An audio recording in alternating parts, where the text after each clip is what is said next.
Right, guys and girls, this is the first video in a sort of mini series of videos that I'm going to be doing over the next sort of few weeks as regards to retro consoles that I've picked up over the past, I suppose, sort of 2 or 3 weeks really. And I thought I'd start off with the Atari Jaguar, which is sort of quite an obscure console really. It never had a great successful life as a console. It wasn't a hit by any stretch of the imagination, but it's certainly a console that is worthy of mention in the history of consoles. Not only because it was manufactured and bought out by Atari, which let's be honest, I mean, Atari had built up a name as regards to being, I suppose, really the grandfather of consoles. You know, the original Atari VCS that came out in the 70s or early 80s, late 70s, early 80s, and of course all the subsequent consoles they built out thereafter. They never sort of increased on the success that they had with the VCS, unless you count the Atari ST as successful as the VCS. I think it was on the home computer front, but certainly not from a console perspective. So the Atari Jaguar came out in 1993/1994. I actually bought a release version of the Atari Jaguar way back then, and I had quite a close relationship with a local independent computer store shop. They predominantly sold PC clones and also did business on the Amigas and the Ataris. The gaming front as regards to consoles at that time was I think it would have been around the Mega Drive and so forth, you know, Game Gear, that sort of era. Now the Jaguar was being reported as the first 64-bit console, and there was a fair bit of argument about that, about the fact that it wasn't actually truly 64-bit, but at the time it was the same old thing, loads of hype.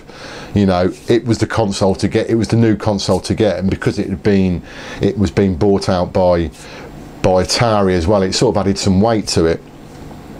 I'd been speaking in conversations with these guys at the local store, and they said, look, we're getting one in, we've managed to secure one in on launch, do you want it? And I went, yeah, I'll have that one, I'll have it. I always remember, because once it'd been delivered, I got the call to say, look, it's here, Sean, you know, come and pick it up, sort of thing. And it was just before Christmas, and basically the consoles were like absolute rocking or shit in the UK. I'm not sure how many were on the initial batch that were being released for retail in the UK, but there wasn't very many of them at all. I mean, the actual life of the Jaguar, there's been reported numbers of somewhere up to about 250,000 of them,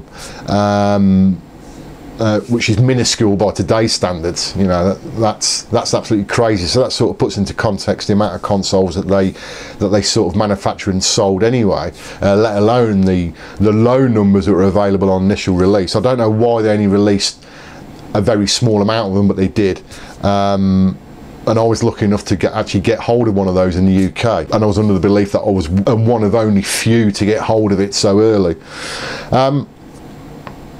So I got the guys to call me. They called me and said it's all in, etc., and they were really excited about it, even though that they were sort of PC nerds. Really, they were really into this because of all the hype and the publicity and the specifications of it that were being bandied around. And I remember they said to me, look, Sean, is it okay if we get it out the box when you come here? We set it up and have a look at it, because we're gagging to see what it looks like. I went, yeah, no problem. Well, at the time, I don't think I bought any games with it, apart from the game that came in, which was Cybermorph, which is a bit of a sort of Star Fox type rip-off. Now, plugging the game console in and actually sort of having a quick blast of the game in the shop, it was quite evident at the time that this was a pretty powerful console really as regards to its graphics capability. Certainly in the sort of 3D environment, and Cybermorph shows that off quite well. I mean, you know, by today's standards it's absolutely nothing, but at the time it was pretty special in my opinion, and there was nothing outside of a PC type platform that could reproduce any graphics that were similar to this sort of level. It was clearly a step ahead from the consoles that were available at the time, and even these guys in the computer store were pretty flabbergasted actually of the graphic quality. I always remember it, and I actually thought this console had a bit of a future, you know, based on its graphics grunt that it could actually provide, but yeah, that wasn't really the story, was it, with the Jaguar? It died a miserable death within a couple of years. When just looking at the wiki guide here, it was discontinued in 1996. So actually in full retail in Europe, it went from 1994 till 1996, so it had less than 2 years life, which is absolutely crazy. And of course the numbers, the fact it only sold, you know, up to 250,000 or less than 250,000 sort of enforces that really, and it's a bit of a shame. Now the Atari Jaguar itself is it's been classed by some as being a bit of a donkey of a console, you know, one of the worst consoles ever released. I suppose you could agree with that statement in some ways, but on the flip side to that, the Jaguar has got a handful of absolutely brilliant games for it, that actually there's 2 games on it certainly that are pretty standard setting as regards to consoles full stop, and those 2 games are Alien vs Predator, which is a brilliant, I mean at the time that totally blew me away, that did at the time. Still plays well by today's standards, even though it looks dated, but it's one of the best alien type games or Alien franchise games that have ever been released in my opinion. And the second game, which is equally as good, is Tempest 2000. Now I loved that game at the time, I really did, but something about that game is that over time I think it's matured, and in some ways I think it is the definitive version of Tempest, even though it's a port of the arcade original and it's been changed, enhanced. It is, I personally think it's the best version of Tempest, including beating the arcade version. It is a phenomenal game, and it's a game that's sort of like a bit of a fine wine. It's got better with age. So from a sort of retro console perspective, I still think now that the Atari Jaguar is certainly worth purchasing now, if only just for those 2 games. I mean, there are some other games that are out for the Jaguar that are worthy of mention and certainly adding to the collection for that system, but I think those 2 games themselves are absolutely outstanding games, and they are worthy in my opinion just buying the console for now, just to play those 2 games. Now like I said, I originally bought the Atari Jaguar on release, and unfortunately this was one of the consoles that a number of years ago when I was having a bit of clear out, I had this in the drawer, my Atari Jaguar, and I'd sort of fallen out of love with consoles. Certainly wasn't really into collecting scene at that stage, and I actually threw this console away, which was absolutely crazy of me to do that. I can't believe I did that now. It wasn't the only console at the time that I threw away, and I won't go into that now because that'll be covered in some of the videos that I do as regards to some of the consoles. And it's really weird now that I've gone absolutely 360 degree sort of circle on that. I've come back and I've just purchased it again. I've had it in the back of my mind to purchase the Jaguar now for perhaps about 12 months. Never really got round to it. Thought, oh, I'm not going to play it. It's just a waste of time and waste of money. But for whatever reason, and again, this was because I'd gone to replay and I'd seen it at replay, and I thought, you know what, I've got to get this console. I've got to get this console. I've got to get Tempest. I've got to get Alien vs Predator. I've just got to suck it up and get on with it. I've got to accept that I was a bit of a knob all those years ago, and I threw it away. But basically, I need to get it again, and that's what I've done. So I've recently went onto eBay. I found a decent price setup, and effectively I've bought the Jaguar console unboxed. I've got Alien vs Predator, I've got Tempest 2000, and I've got another 7 box games as well. So I've got 9 games at the moment. I don't really intend in buying any more, apart from I might get Raiden for it, but that'll be about it. And there's nothing else I really want for it. I only really bought it really for Alien vs Predator and Tempest 2000. Now when I bought the console, it didn't actually come with any AV leads. Now that's the Jaguar there, and you may notice it looks quite empty, and that's because it is empty, because I've already started stripping it down. Now I'll tell you why I've stripped it down. A, to clean the case and everything, because it was absolutely minging. This really was dirty, and it's amazing that people put this stuff on eBay, take photographs, ship photographs, and they don't bother spending a little bit of time cleaning the consoles up, because I'm pretty sure that if they did that and took better photographs, they'd get more money for them.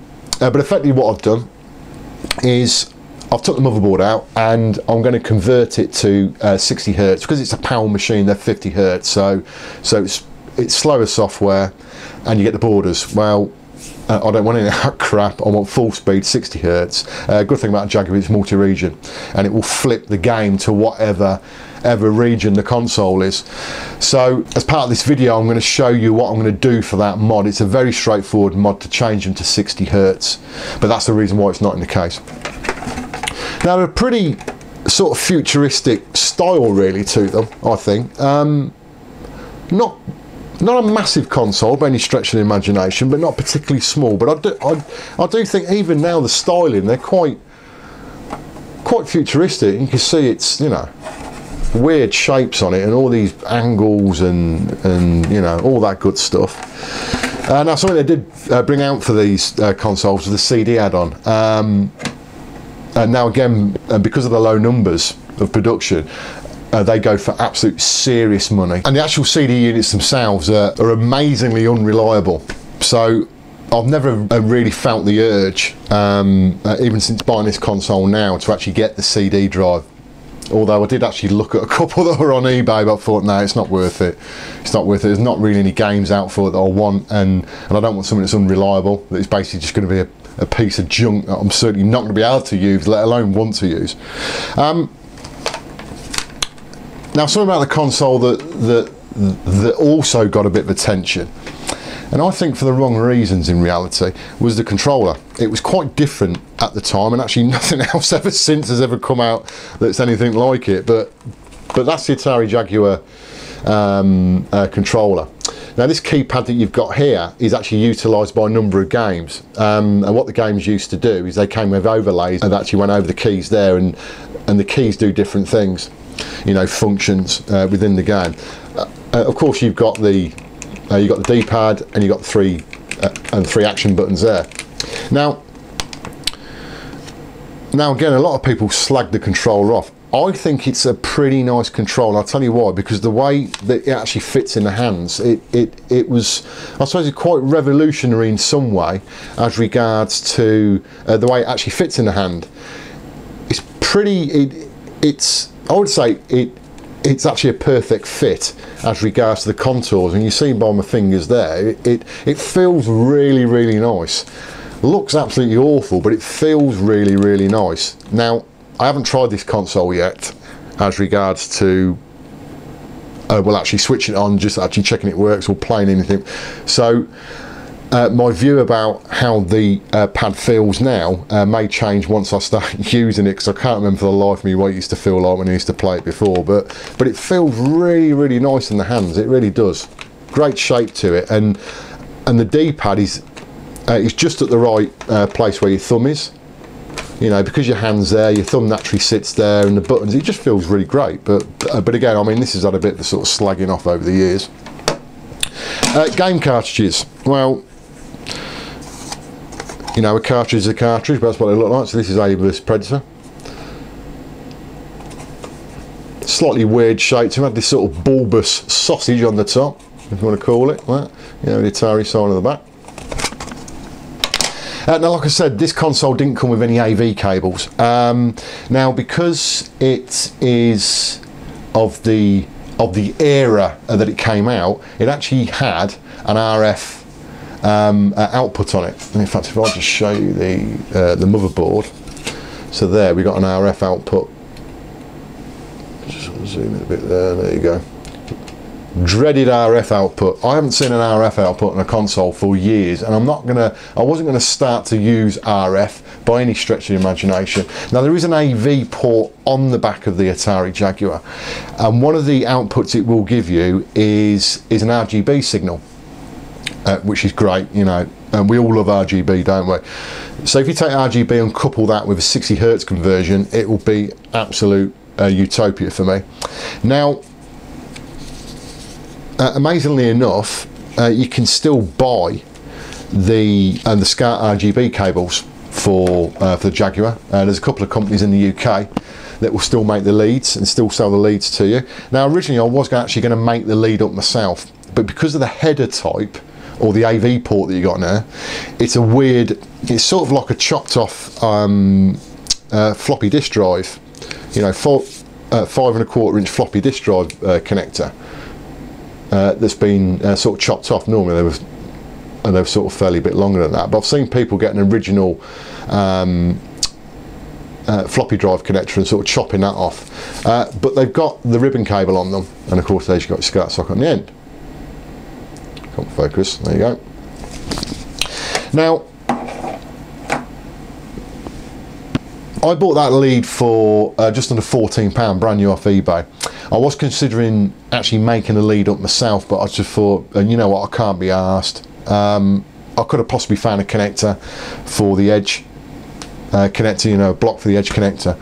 But by the time I've bought this SCART end and I just thought, it's not, you know, for 14 quid it's not worth it. So I bought that off eBay. So I look forward to trying that. What I'm going to do now is I'm going to cut to showing you the 60 Hertz mod that I'm going to perform on it. Hopefully it'll all work. Hopefully the console works anyway full stop. Like I said, I haven't actually tried it yet, so hopefully it'll be okay. And then I'll probably show you a little bit of gameplay of Tempest 2000 and certainly Alien vs Predator. Hope you enjoyed the video, guys. Speak to you again soon. Right, so here we have a deconstructed Atari Jaguar. Basically what you've got here is you've got the main motherboard, and it's still got the original heatsink over the top. Not sure why I've left that on for the purpose of the video, but I have. But effectively, it's really easy to take the Jaguar apart. There's 4 screws. I think there's 4 screws underneath on the bottom of the case, and you effectively see this as you take the top off of the case. The actual heat shielded itself is actually fixed by various points on here to a bottom heat shield, so you basically have to pry some little sort of connectors back, and you got the same here at the front. So once you've done that, you effectively lift that off, and you'll get that on the attached to the bottom of the console.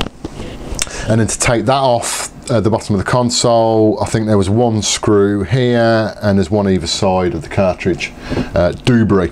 So that's the top down look at the console itself.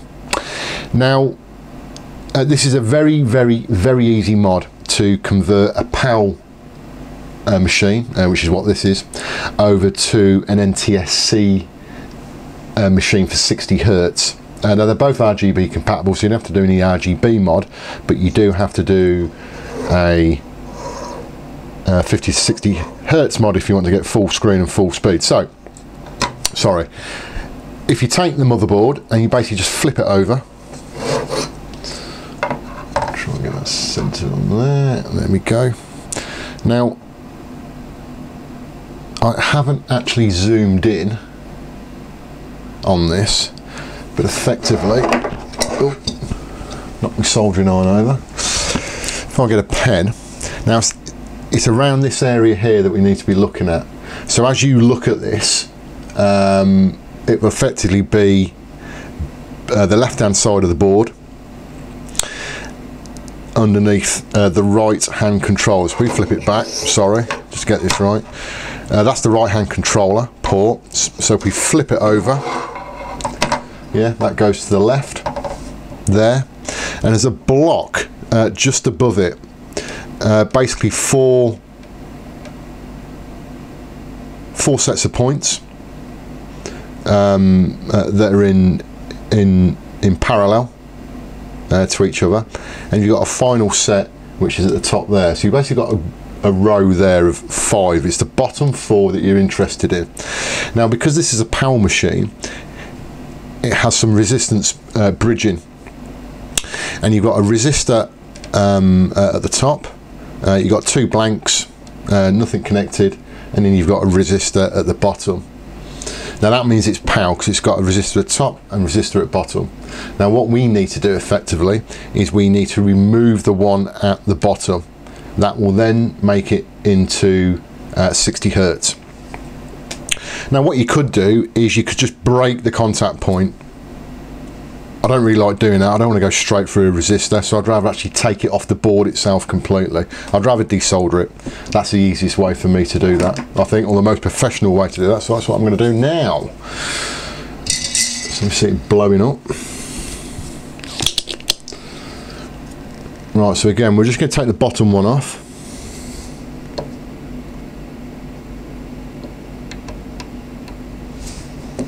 Get some heat on it.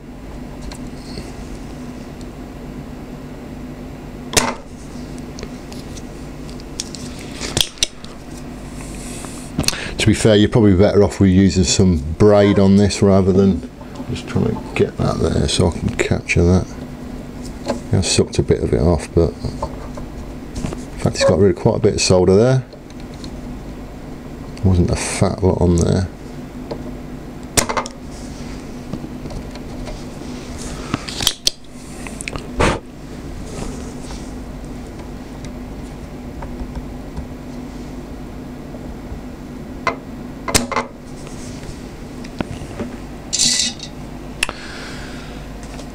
Now,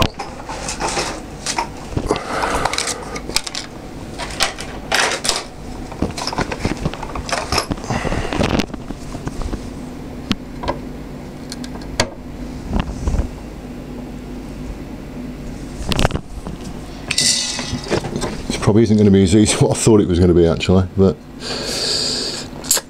yeah, it actually looks like there's some glue, well not glue, but there's a fixing agent on the bottom of the resistor, so I'll probably actually have to end up breaking this. Oh, there we go. Oh, that's actually, that nearly got it.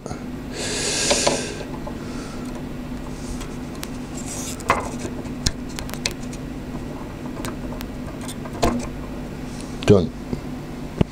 There we go, just taking that off. Make sure it's clean, there's nothing there.